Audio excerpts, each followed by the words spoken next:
Get your free copy of the complete tutorial at www.teachucomp.com/free.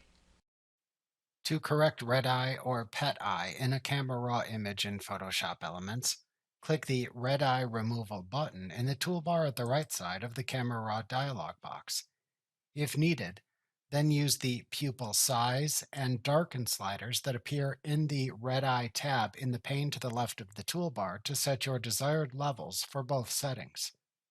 To toggle the visibility of the feedback overlay on or off, check or uncheck the overlay checkbox. Then click and drag over the red eye or pet eye to correct in the image. The correction occurs automatically using the settings you specified.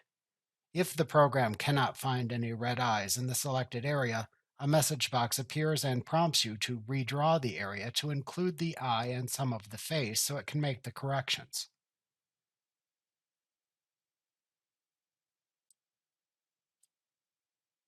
To reset the correction, if desired, click the Reset Red Eye Corrections button in the upper right corner of the panel.